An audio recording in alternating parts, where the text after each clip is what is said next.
actually got thrown out of kindergarten when I was 3 years old because one of the caretakers at the kindergarten was afraid of me because I was doing all these kind of, what's it called, figures. I was very creative with my hands, and I could, create small devils and dragons and stuff like that, and she got scared. It was a Christian school, so she threw me out of kindergarten when I was 3 years old.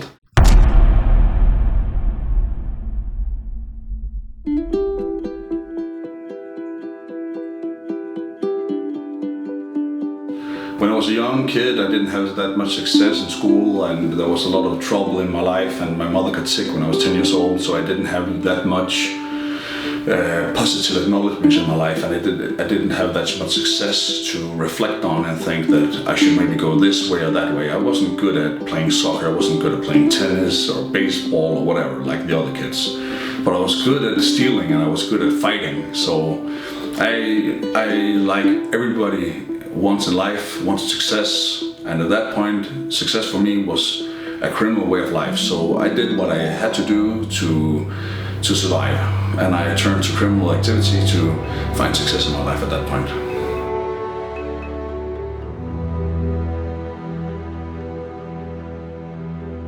Hvor billigt det med stor hund. Skal du med? Kom. Kom. Ja, kom. Kom.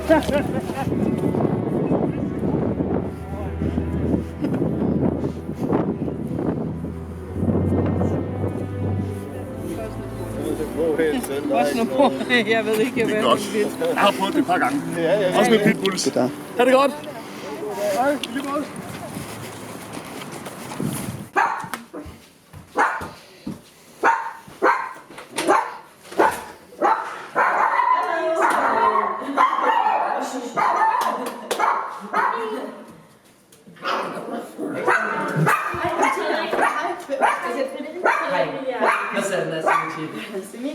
Hi, Mr. Nice to meet you. Should we take off the shoes?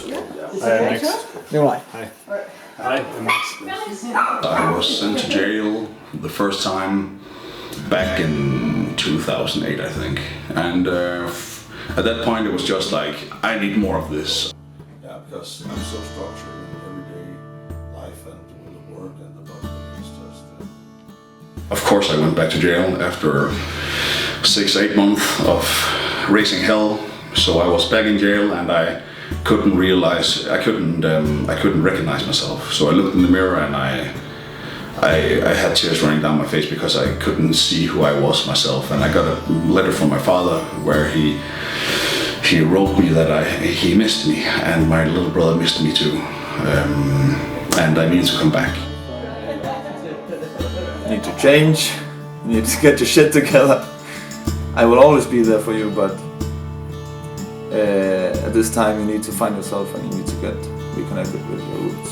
I think it was the best choice he could ever make. Maybe we would drift apart if he hadn't. When I got out, I thought that I was free from all the bad stuff, and I just ran into trouble again. I was drunk and I got my head bashed in, I got beat up really bad because I thought that I could go out and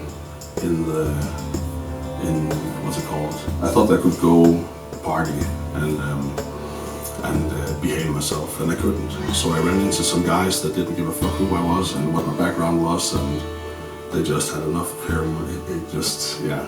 I was too drunk and had a bad behavior, so I got my ass kicked, and I was sent to hospital, and I had 2 weeks where I had so much pain that I couldn't sleep, and I had memory loss for another 6 weeks.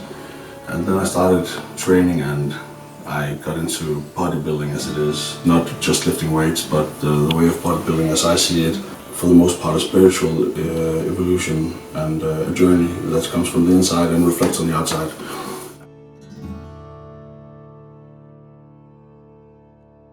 It's the best thing that ever happened to him, because before that he had a lot of anger issues and now he's like using this anger and rage to do something constructive with his life and get that into the weights when he's in the gym.